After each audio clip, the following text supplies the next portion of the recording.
अच्छा जी, आप सबको मुबारकबाद पेश करना चाहूँगा। पाकिस्तान की तरफ से बाबर आज़म साहब जो हैं, उन्होंने पहली इनिंग्स में 615 रन्स का जब टारगेट था, तो 58 रन्स बनाए हैं और जनाब उन्होंने क्या ही अच्छे तरीके से हमारी उम्मीदों पर पानी फेरा है, वो तो एक अलग कहानी है। लेकिन एक और भी चीज़ है जिसकी आपको मुबारकबाद देना चाहूँगा, वो ये कि पाकिस्तान इस दफ़ा इस टेस्ट मैच में एक बड़ी चालाकी कर गया और बड़ी चालाकी ये है कि इस दफ़ा पाकिस्तान ने सोचा है कि यार पिछले मैच में भी उन्होंने फील्डिंग ज़्यादा करवा ली थी हमसे, तो इस दफ़ा इन्होंने कहा कि इस दफ़ा हम फील्डिंग ज़्यादा करवाएँगे, उनको 1 बारी देंगे, खुद 2-2 बारियाँ लेंगे। और ये कैसे पॉसिबल हुआ है, ये भी आपको बताते हैं। दरअसल पाकिस्तान जो है वो 194 पे ऑल आउट हो गया है और 615 उनका था। अब 421 जो है वो बकाया रहते थे। बाबर आज़म पे बड़ी उम्मीद थी हमें कि जनाब हमारा जो किंग है, घंटा किंग, नकली किंग, जिसको ये भारतीय कहते हैं, हम नहीं कहते। हमारा तो वो ऑल टाइम ग्रेट है, ग्रेटेस्ट ऑफ ऑल टाइम। वो तो विराट कोहली से बड़ा है, शुभमन गिल तो उसके मुकाबले में है ही कुछ नहीं, स्मिथ, विलियमसन, ये वो सारे कुछ भी नहीं है। Babar is king. ये जो घंटा, ये नकली, ये कागजी, ये सारी बातें इंडिया वाले करते हैं। उनको बताओ, देखो कैसे कोई कोई और कर सकता है 58? किसी ने भी नहीं किया। बाबर आजम अकेला था जिसने 50 की है। इतनी मुश्किल पिच थी कि कोई बंदा 50 नहीं कर सका, लेकिन बाबर आजम इज ग्रेट। उन्होंने 50 कर लिया है और 58 58 अंदाजा लगाओ, जिस बंदे ने 2024 में कोई सेंचुरी नहीं की, उसकी 50 कितनी अहमियत की हामिल होगी। और अंदाजा लगाओ कि ये वो बंदा है जिसको इंग्लैंड के खिलाफ पहले टेस्ट में बदतरीन घटिया शर्मनाक परफॉर्मेंस के बाद बाहर कर दिया गया था और दोनों मैच पाकिस्तान जीत गया था। ये अब कुछ ऐसे ही सूरत हाल होगी जैसे कि इंडिया वाले आज रोले डाल रहे हैं कि जनाब हम पे तो जादू किया गया है, हमारी टीम पे कोई काला साया मंडरा रहा था ऑस्ट्रेलिया में, ऑस्ट्रेलिया वालों ने कोई ऐसा दम दरूद कर दिया है हम पे कि हम हार गए हैं, वरना हमारी टीम तो अच्छी थी, उनकी बुरी थी।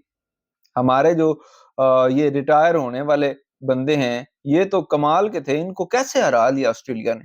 वही सूरत हाल ये है कि अब बाबर आजम जब होते हैं हमारी टीम में, तो हमारी टीम को नजर लग जाती है, क्योंकि बादशाह सलामत हैं, किंग हैं। आखिर किंग होगा तो नजर लगेगी ना भाई, आपको ये तो पता होना चाहिए। तो ये सूरत हाल है।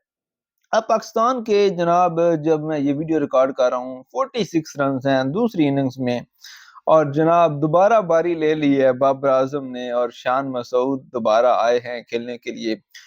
अब जो लोग ये सोच रहे हैं कि बाबर आजम और शान मसूद डबल 100 करेंगे, आज भी और कल भी खेलेंगे और आखिरी दिन जो है वो ऑस्ट्रेलिया को जनाब कोई 2-250 की लीड दे के जो कहेंगे आओ मैदान में, हम आपसे जो है वो कंधे पे जामे मुक लेते हैं हम आपसे, और उनको जनाब 150 पे आउट करके टेस्ट मैच जीत जाएंगे, वो जाहिलों की अहमकों की दुनिया में रहते हैं और उनका हकीकत से कोई ताल्लुक नहीं। हकीकत ये है कि ये जो 421 रन का पहाड़ था, इस पहाड़ को आधा भी नहीं काट पाएगा पाकिस्तान और फिनिश सब कुछ।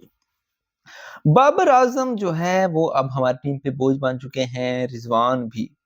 मुझे तो ये समझ नहीं आती कि इस टीम ने वनडे सीरीज ऑस्ट्रेलिया में कैसे जीत ली है और साउथ अफ्रीका में भी ऑब्वियसली ज्यादातर प्लेयर तो वही हैं जो कि वनडे खेले हैं, वही प्लेयर टेस्ट खेल रहे हैं। तो वजह क्या है, क्यों इधर ये गंदे नाकाम हो रहे हैं और उधर जो है वो कामयाब हो रहे हैं, समझ नहीं आ रही। कहीं ये कोई ऐसा चक्कर तो नहीं कि आईसीसी ने कहा हो कि यार पाकिस्तान को 1-2 सीरीज जितवा दो, क्योंकि आगे चैंपियंस ट्रॉफी आ रही है और हमने पैसे भी कमाने हैं, तो होम टीम जो है ना उस पे उम्मीदें तो हो ना उनकी, जो जनता है उनको, कि यार ये कुछ कर सकते हैं, ताकि वो ग्राउंड में आए देखने के लिए। जब उन्हें पता हो कि हमारी टीम ने तो मार ही खानी है, जलील होना है, बेइज्जत होना है, तो किसने आना मैच देखने के लिए। तो कोई ऐसा ना हो कुछ। खैर, नकली किंग जो है हमारे, जिनको भारतीय ये कहते हैं, मैं नहीं कह रहा, वो जो है वो टॉप स्कोरर हैं जनाब हमारे। आप सबको मुबारकबाद पेश करना चाहूंगा, बाबर आजम के फैंस को कॉन्ग्रेचुलेशन। और आप हमेशा बाबर आजम को ऐसे सपोर्ट करते रहा करें और वो हमेशा से ऐसे ही पाकिस्तान टीम को जलील करवाते रहेंगे। आज की वीडियो में बस इतना ही, दीजिए इजाजत, खुदा हाफिज।